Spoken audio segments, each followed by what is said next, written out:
pemilu 2024 MK kembali yang akan menutup. Nah, ini sebuah pertanyaan yang sungguh luar biasa, yang mungkin ada dalam benak Bapak Ibu semuanya.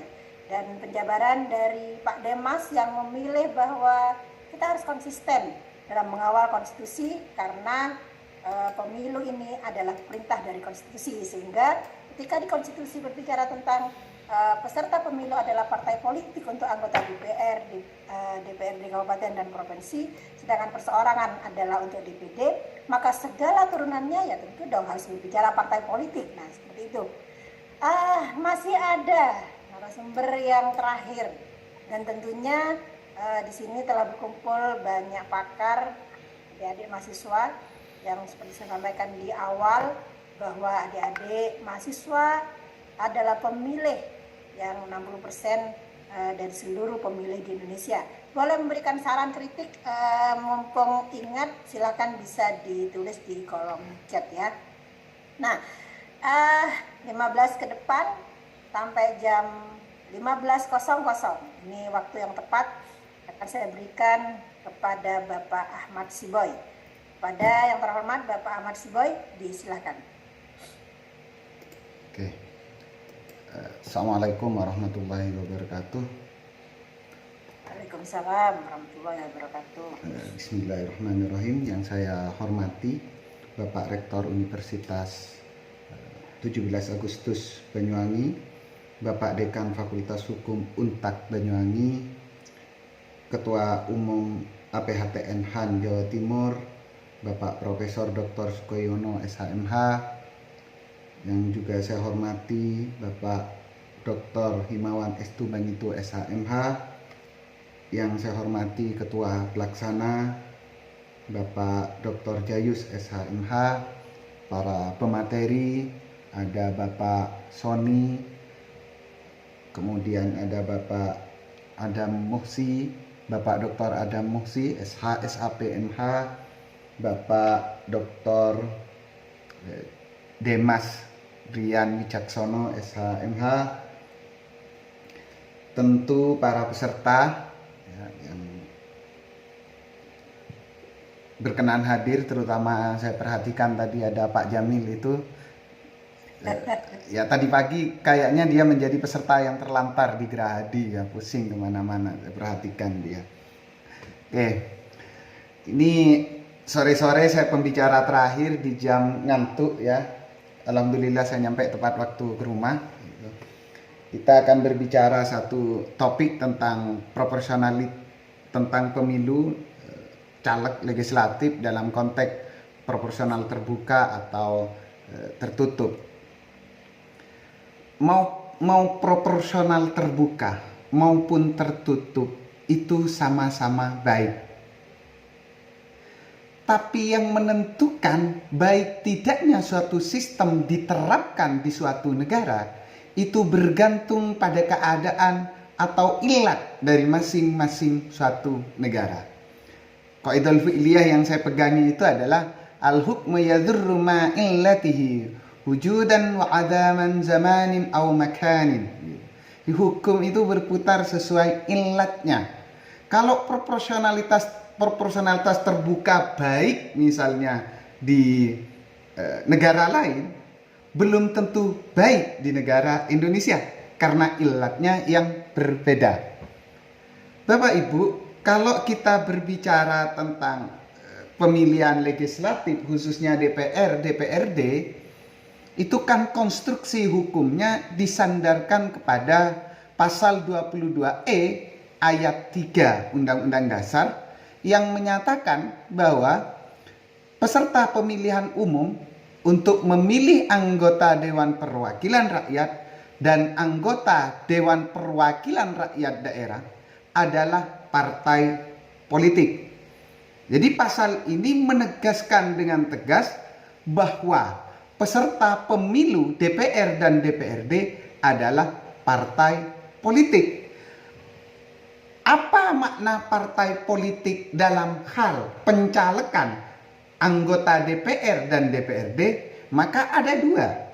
Bahwa calon legislatif itu harus berasal dari partai politik dan dipilih oleh partai politik untuk diajukan sebagai peserta pemilihan. Jadi bagi saya makna pasal 22E ayat 3 itu dipilih dari dan oleh partai politik untuk menjadi peserta pemilihan. Konstruksi tafsir ini saya bandingkan dengan ketentuan pasal 6A ayat 2 tentang pemilihan presiden, di mana di sana dinyatakan bahwa pasangan calon presiden dan wakil presiden diusulkan oleh partai politik atau gabungan partai politik. Artinya peserta pemilihan presiden itu adalah partai politik dan gabungan partai politik yang mengusung calon tertentu. Kan tidak bisa moro-moro pasangan A dan B maju sebagai calon presiden tanpa harus melalui kendaraan partai politik. Nah, ini maksudnya. Jadi ada kesamaan sesungguhnya dalam perspektif saya. Saya terbiasa berbeda dengan yang lain. Saya sepakat bahwa proporsional terbuka maupun tertutup itu sama-sama konstitusional. Sebagaimana disampaikan secara eksplisit oleh Pak Adam Muhsi barusan, ya.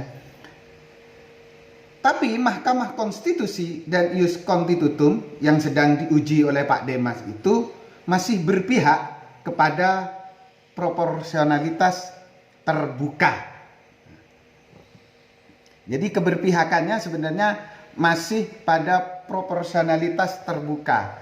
Saya memperhatikan di awal tadi kecenderungan argumentasinya mengarah kepada Pak Sony tegas ada pada posisi proporsionalitas tertutup. Pak Demas juga dengan tegas, apalagi ini sebagai pemohon, sepertinya ingin tertutup. Pak Adam Muhsi dengan tegas menginginkan juga tertutup. Ya sudah, karena tiga-tiganya tertutup, izinkan saya menjalankan amanah lagu dangdut, buka titik jos, kan begitu. Saya ingin menyampaikan dari sisi proporsionalitas terbuka saja kelebihannya, ya, supaya berimbang ini. Karena saya perhatikan banyak mahasiswa pesertanya. Jangankan mahasiswa, kadang-kadang seorang dosen dan orang laki-laki apapun kan lebih senang yang terbuka-terbuka biasanya, kan begitu ya. Maksudnya sistem pemilihan, ya. Ini biar nggak ngantuk di sore hari. Kenapa sistem terbuka itu lebih ideal? Mungkin yang pertama, bahwa asas pemilihan umum itu yang pertama adalah langsung. Maknanya apa? Tidak dapat diwakilkan. Hak pilih itu tidak dapat diwakilkan. Lah, kalau hak pilihnya tidak dapat diwakilkan, maka sebenarnya ini juga bermakna bahwa orang yang dipilih itu juga berdasarkan kehendak orang yang memilihnya. Bukan kemudian nanti ditentukan oleh partai politik siapa yang menjadi anggota dewan, tapi sama-sama langsung. Yang ketiga, kalau sistemnya proporsionalitas terbuka, ini akan menciptakan kompetisi yang terbuka antar caleg. Sehingga caleg itu kemudian menjadi semakin dekat atau langsung dekat dengan konstitusi. Sebab dia tidak lagi bergantung kepada partai politik. Kalau hanya bergantung kepada partai politik dengan sistem nomor urut, proporsionalitas tertutup misalnya, maka biasanya caleg nomor 2, caleg nomor 3, caleg nomor 4 itu pasrah kepada parpol kemudian nasibnya. Dia akan kurang bersemangat, apalagi berada di gunung berbuncit, untuk langsung turun kepada konstitusi. Berbeda dengan caleg dengan sistem proporsionalitas terbuka, di mana caleg itu tidak ditentukan oleh nomor urut, tapi seberapa banyak dia meraih suara konstituen, sehingga mendorong dia untuk aktif turun kepada daerah-daerah pemilihannya. Pertimbangan selanjutnya adalah ikatan emosional antara caleg dan pemilih. Ketika pemilih memilih langsung orang, maka ikatan emosional antara caleg dengan konstitusiennya akan lebih dekat. Artinya tidak butuh perantara, tidak butuh sekat partai politik dalam konteks ikatan emosionalnya. Sebab diakui atau tidak, diakui atau tidak, pilihan seseorang untuk memilih anggota legislatif sebagai wakil dirinya kadang lebih kepada faktor individu, bukan kepada partainya. Jadi figur individulah yang sangat penting. Apalagi dalam konteks Indonesia, partai politik itu hanya gimana? Ada orang yang pemilu sebelumnya dari partai A, tapi pemilu berikutnya dari partai B. Tapi dia tetap terpilih. Kenapa? Karena konstituen memilih figur, bukan memilih partai politik. Kemudian, kalau proporsionalitas terbuka itu, ini antara caleg ketika berkomunikasi dengan konstituen, itu ada simpul-simpul jaring. Sebab seorang caleg itu atau anggota DPR, dia pasti memiliki jaringan-jaringan di dapilnya. Sehingga orang tinggal berkomunikasi dengan jaring-jaringan dari seorang caleg itu di dapilnya. Berbeda kalau partai politik. Nah, ini yang penting menurut saya. Kemudian, pentingnya proporsionalitas terbuka itu juga berkaitan dengan kedaulatan. Bahwa kedaulatan tertinggi berada di tangan rakyat, kan begitu. Karena rakyat pemegang kedaulatan tertinggi, maka rakyat juga berhak untuk menggunakan kedaulatan tertingginya menentukan siapa anggota DPR yang dikehendaki oleh dirinya. Kalau kemudian proporsionalitas tertutup yang digunakan, maka konstituen rakyat itu memilih partai. Sedangkan yang menetapkan siapa kemudian yang akan menjadi anggota dewan, itu kemudian menjadi kewenangan partai. Itu kalau proporsionalitas tertutup. Ada contoh kasus misalnya. Ketika masih menggunakan proporsionalitas tertutup, saya sebut dari Partai Golkar lah waktu itu ya. Ada seorang caleg yang perolehan suaranya itu lebih tinggi ketimbang yang nomor 1, tapi dia nggak jadi karena menggunakan sistem proporsionalitas tertutup. Artinya di sini ada pergeseran kedaulatan dari kedaulatan rakyat menjadi kedaulatan partai politik. Yang kedua, proporsionalitas terbuka itu penting mencegah arogansi partai politik. Bisa dibayangkan kalau proporsionalitas tertutup, maka partai politik akan semakin arogan untuk menetapkan siapa yang layak untuk menjadi representasi partainya, dicalonkan dari dapil mana, dan ditetapkan di nomor urut berapa. Ini semakin arogan partai politik. Di sisi lain, kalau kemudian dikatakan bahwa proporsionalitas terbuka itu kemudian dikatakan akan merusak sistem kepartaian di suatu partai politik, bagi saya logikanya juga kurang tepat. Sebab sampai saat ini partai politik itu tidak memiliki sistem kaderisasi yang baik. Partai politik tidak memiliki jenjang karir yang benar untuk menetapkan siapa kader yang layak untuk dicalonkan dan kader yang belum memenuhi syarat untuk dicalonkan. Sebagai analogi begini, partai politik dalam menentukan siapa yang akan dicalonkan sebagai calon wakil kepala daerah atau wakil kepala daerah dari partainya misalnya. Tidak jelas itu berapa lama menjadi kader. Bahkan ada yang baru 1 hari 2 hari punya KTA dicalonkan sebagai kepala daerah. Nah ini partai politik nggak punya itu jenjang karir. Coba seperti dosen misalnya. Untuk lektor butuh KUM 200 sampai 300. Ada jenjang karirnya. Untuk lektor kepala butuh KUM 400 sampai 700. Untuk guru besar butuh KUM 850. Masa kerja minimal 10 tahun. Ada jenjang karir yang seperti itu, maka mungkin tepat proporsionalitas tertutup. Tapi kan jenjang kaderisasi partai politik tidak jelas hari ini. Berdasarkan kompetensi, berdasarkan proses lamanya kaderisasi atau apa? Faktanya kan asal-asalan juga partai politik. Jangankan dalam menentukan caleg, kepala daerah. Dalam hal menentukan calon presiden loh, partai politik juga asal-asalan. Nah ini masalahnya. Yang keempat, adanya proporsionalitas terbuka itu juga dalam rangka bagi saya mengurangi arogansi partai politik untuk dikit-dikit recall kadernya. Misalnya, kenapa ketika partai politik dengan mudah merekol kadernya, maka berpotensi kadernya tersebut akan pindah ke partai lain, sehingga partai politik itu akan mengalami kekurangan suara di dapil-dapil tertentu. Nah ini, jadi lebih hati-hati itu karena faktor figur sangat diperhatikan oleh partai politik. Pendekatan yang selanjutnya untuk membuktikan proporsionalitas terbuka itu agak lebih ideal ketimbang tertutup adalah semua pemilihan umum sebagai pelaksana kedaulatan rakyat itu menggunakan sistem pemilihan langsung. Artinya rakyat langsung memilih siapa yang mereka kehendaki untuk wakil. Misalnya DPD, ini dari perorangan, langsung rakyat memilih. Presiden dan wakil presiden diusung oleh parpol atau gabungan partai politik juga langsung, tidak memilih partai. Misalnya calon A diusung partai Demokrat, PKB misalnya. Dia langsung milih calonnya, tidak memilih partainya.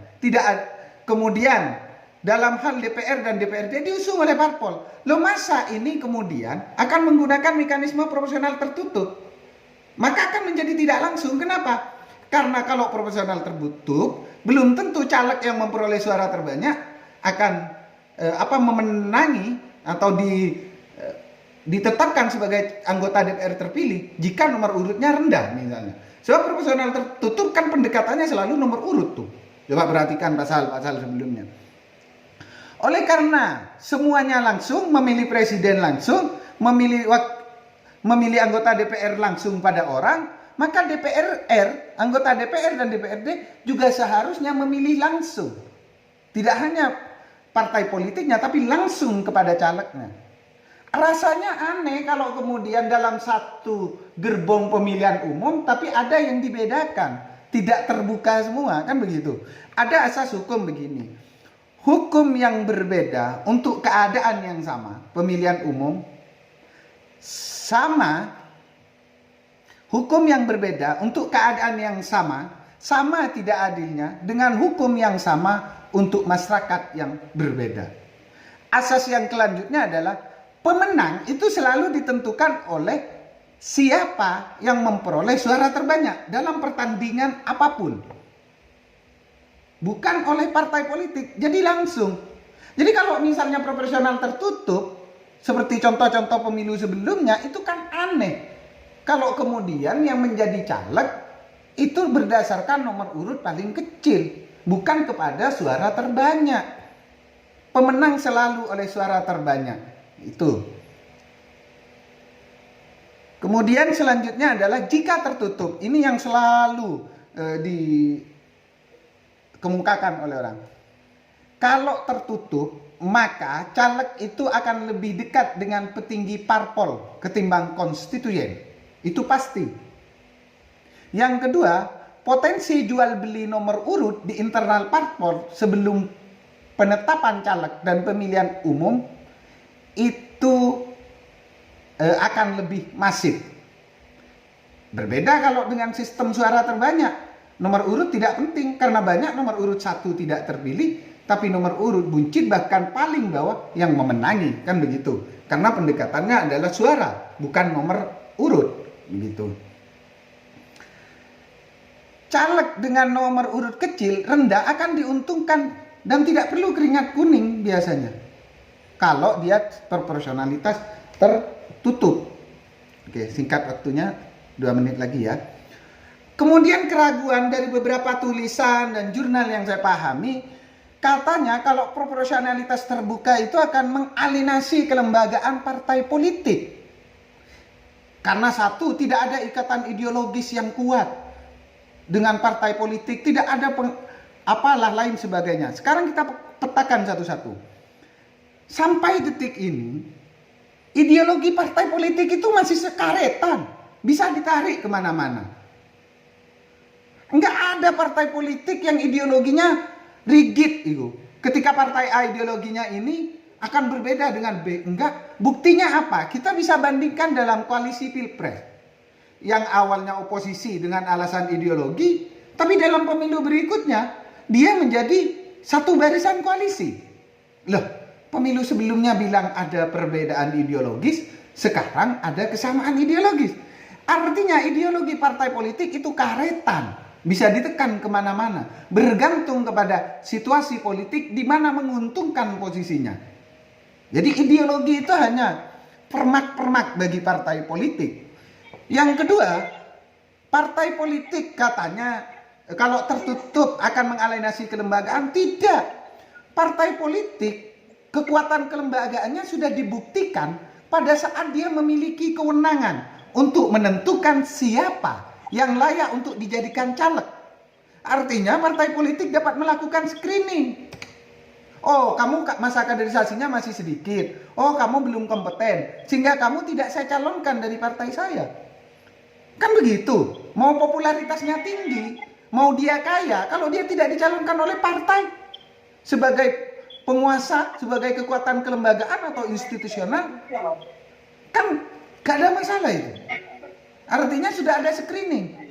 Kemudian di partai ada mahkamah partai, ada hak rekol, kemudian ada praksi. Kalau mulai tadi yang diperdebatkan terkait kalau proporsionalitas terbuka itu akan melestarikan money politik misalnya. Money politik ini bukan sistem permasalahannya. Bukan karena sistem terbuka atau tertutup. Money politik ini soal kultur masyarakat. Mau terbuka dan tertutup, selama kultur masyarakatnya masih kultur korup, artinya mau dengan uang untuk memilih seseorang, bukan pertimbangan yang realistis, maka money politik akan tetap jaya. Walaupun sistemnya akan di feedback, akan dikembalikan kepada masa lalu. Yang kedua, money politik ini merupakan ruang pengawasan dan penindakan. Jadi kalau efektif pengawasannya, pencegahannya, maka money politik dapat ditekan.